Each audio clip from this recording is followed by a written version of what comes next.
Gracias. Okay, gracias. Thank you. And how do I advance?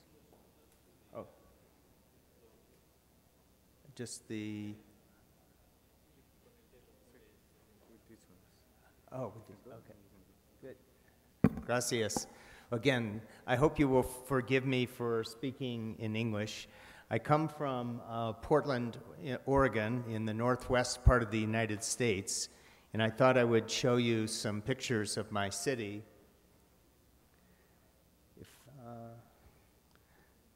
This is my city, and from the city you can see there are Cascade Mountains, and that is a large mountain called Mount Hood near the city.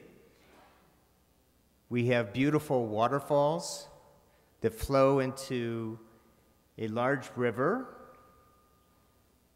called the Columbia River. And this river has created a large gorge, and it flows to the Pacific Ocean. And we have a beautiful Pacific Ocean, a wonderful place to think and reflect.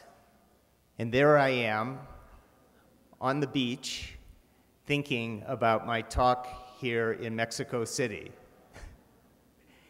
And I'm remembering that colon cancer will affect 1 million people, more than 1 million people in the world.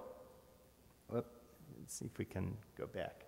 And there will be over 500,000 deaths, and that we have evidence now that screening can reduce mortality and prevent many cancers. So that's very exciting. We have learned a lot about the genetic pathways of colon cancer, and we know that most colon cancers come from the chromosomal instability pathway, which involves the mutation, acquired mutation of the APC gene in chromosome 5. This leads to the development of adenomatous polyps. Additional mutations can lead to the development of larger polyps and then cancer. And we've learned a lot about this from the inherited syndrome of familial polyposis, which in that case, the mutation of the APC gene is inherited. The second pathway we've learned about is the microsatellite instability pathway, which involves a mutation of mismatch repair genes, and there are several of the mismatch repair genes. The inherited disorder is called the Lynch syndrome. These patients develop cancers at a young age. The third pathway, the one that I will talk about today, is the CpG island methylation pathway, which we think accounts for 20 or 30%. Oh, gracias. Let's see. Let me go back a minute. Which we think accounts for 20 or 30%. And in this, there are initial mutations that lead to CpG island methylation and the development of sessile serrated polyps, some of which can go on to develop into cancer. So I'm going to talk about serrated polyps this morning and ask the question, what do we know right now? We think this pathway accounts for 20% or more of colon cancers. The genetic pathways are partially known, and we know that the large and multiple serrated polyps are associated with an increased risk of cancer. So therefore, they're important to find. The pathway, the biology we've learned a lot about, starts with a mutation of the BRAF gene, which is associated with cell death. So normally, a cell lives, a cell dies, but if there's a mutation of the gene that regulates cell death, then that cell can go on. And so that's probably the first step that leads to a chain of events that ends up leading to what is called CpG island methylation.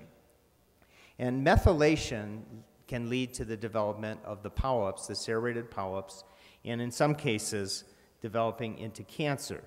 So once there's CpG island methylation, there can be a silencing or damaging of one of those genes, those mismatch repair genes that are associated with Lynch syndrome called MLH1, and that can lead to the development of cancer in a serrated polyp. So that's why we think this mechanism is very important. So let's talk a little about what these polyps look like. On the left side, you see a normal colon mucosa, nice straight glands. On the right side, you see a hyperplastic polyp, and it's different, and it has what are called serrations in the hyperplastic polyp.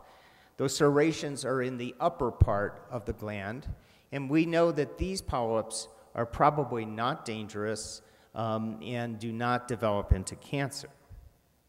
But serrated polyps are a little different. They also have serrations, but if you look at the bottom of the crypt, you see that in these cases there are wide dilated crypts, and they're branching at the lower part. And these serrations have been similar to a crocodile, which is on this picture, with these sharp edges. So this is a classic hyperplastic polyp. It's usually very pale. It's usually in the left colon. This is what it can look like with magnified endoscopy. And this is what it looks like when under the microscope histologically. The sessile serrated polyp is also pale, and as you can see, very flat, very difficult to see, can be enhanced with chromoendoscopy.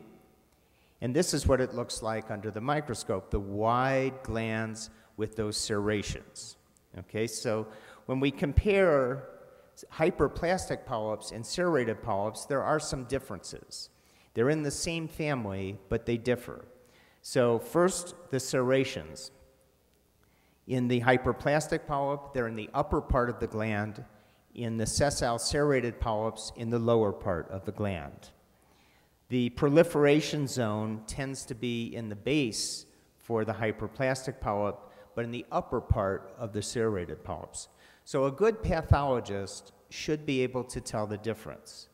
The crypt base for the hyperplastic polyps is narrow, but in the serrated polyps is branching and dilated. The location, the hyperplastic polyps are usually in the rectum and the sigmoid colon. The sessile serrated polyps are above the sigmoid colon, proximal. And in size, the hyperplastic polyps are usually small, less than 10 millimeters. The serrated polyps can be quite large and can be much greater than 10 millimeters. So these are some of the differences that we see. Some polyps, some of these serrated polyps become, instead of being flat, actually become polypoid, and that's called a traditional serrated adenoma. And these are unusual.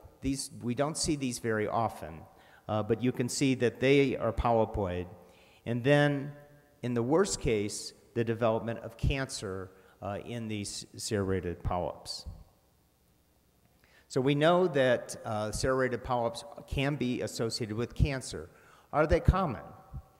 And one of the problems with determining how common they are is that the pathologist has to correctly identify them, and endoscopists need to find them, and we miss them.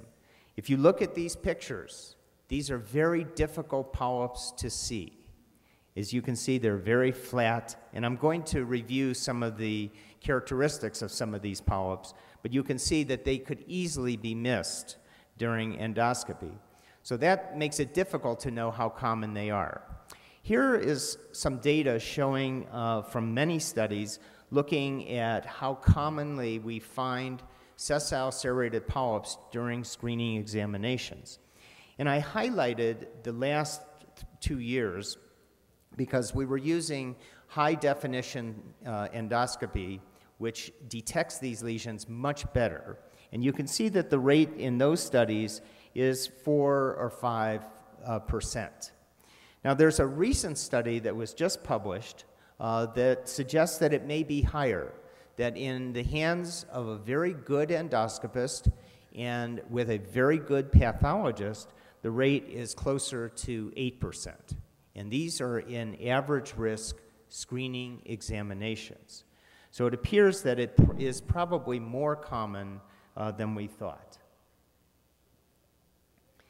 This is data from a study that we did and another study that suggests that if you detect polyps in relationship to size, that the sessile polyps, the serrated polyps, are more common as the polyps get larger. So both of these studies show the same thing.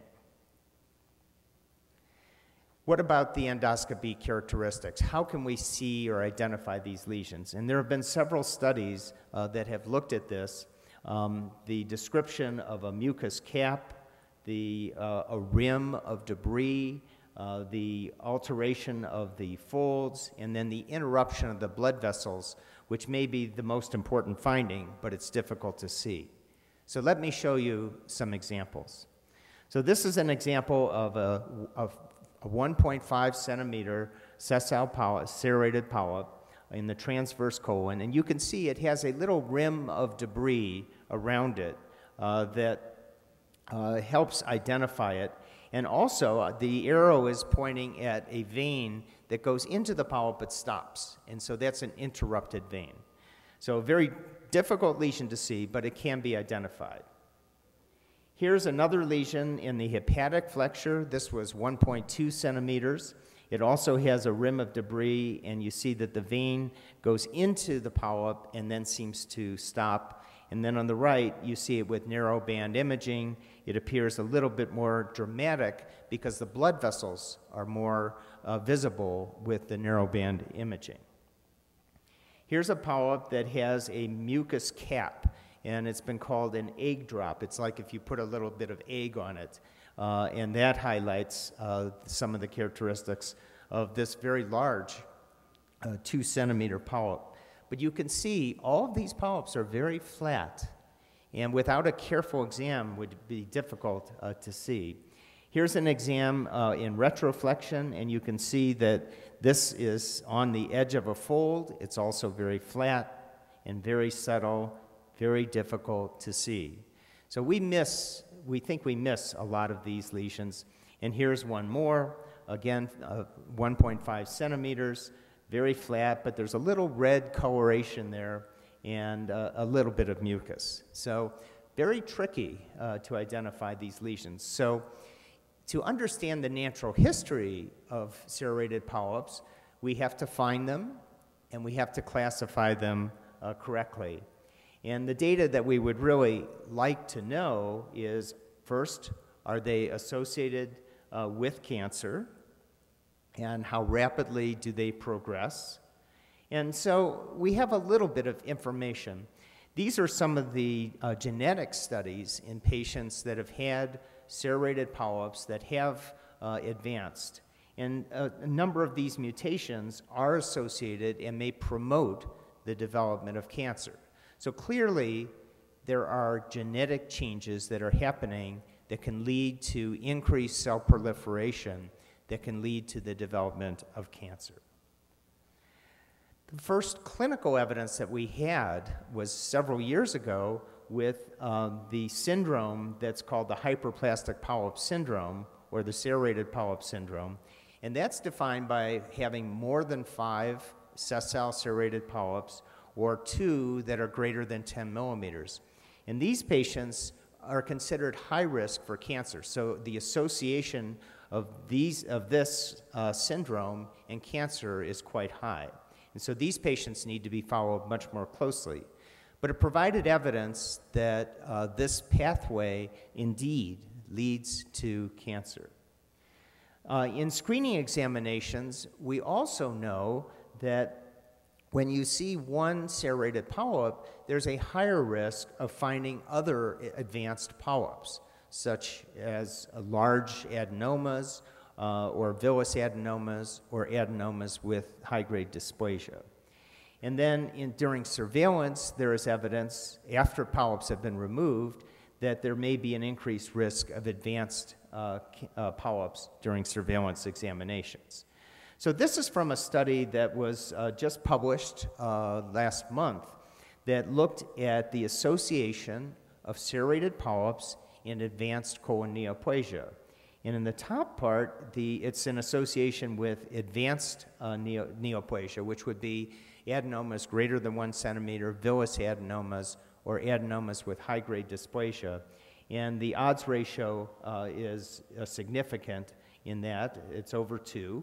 And then in the lower part, the association actually with cancer in the finding of serrated polyps.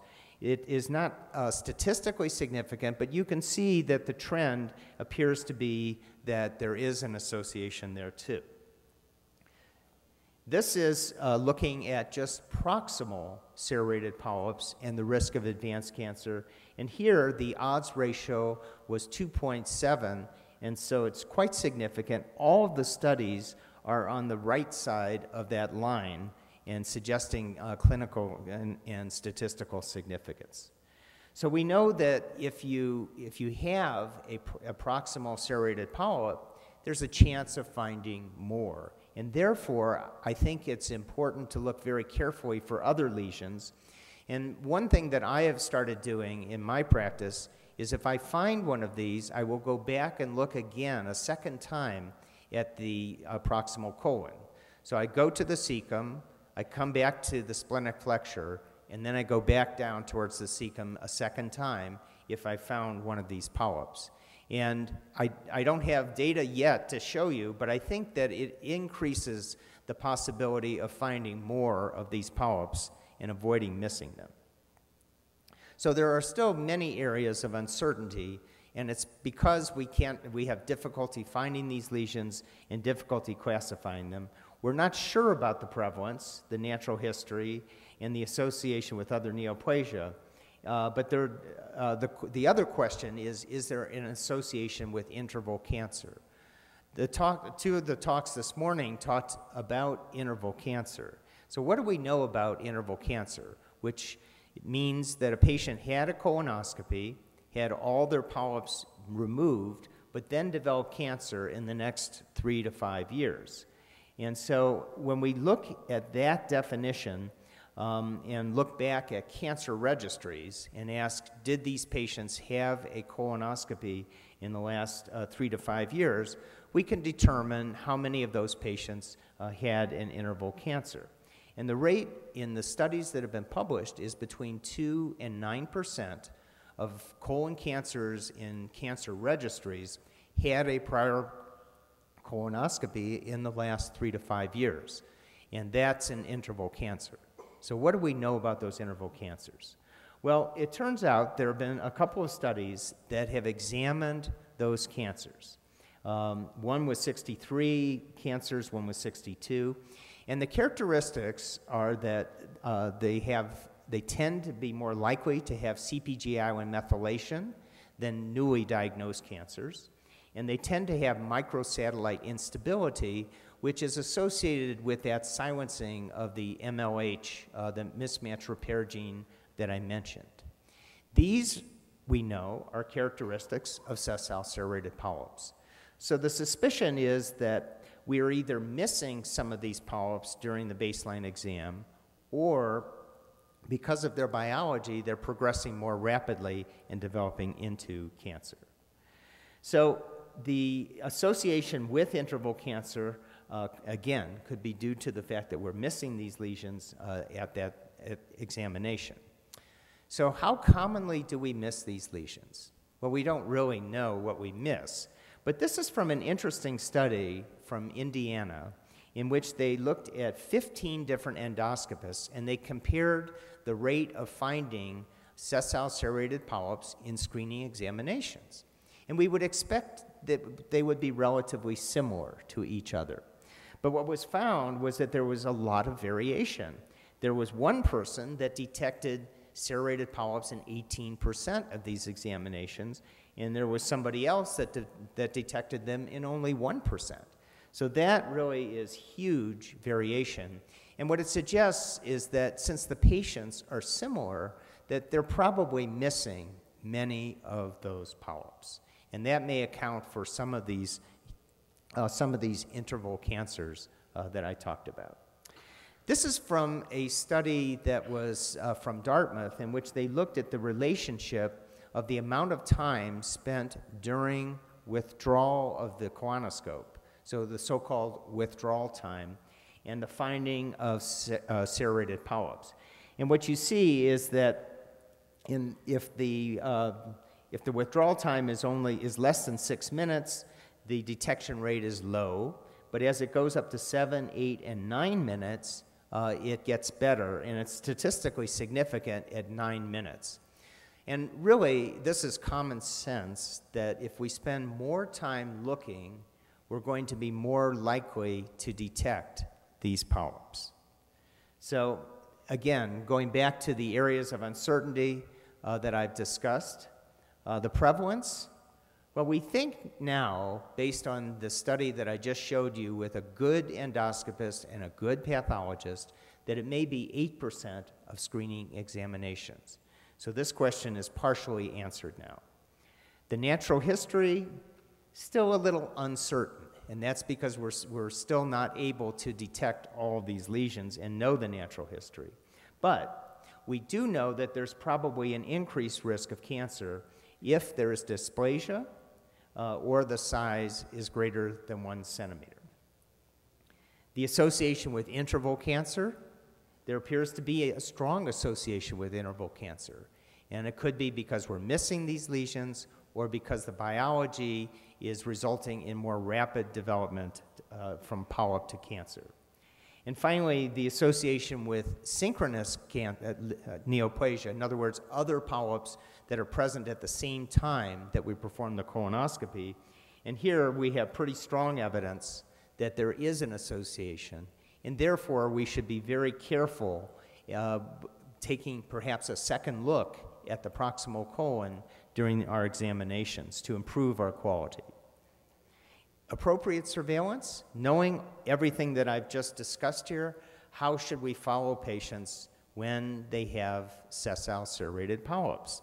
Well, it's difficult to know. So when we developed our guidelines in the United States to try to address this, we recognized that there was really insufficient evidence, not enough evidence to say we should definitely be doing something.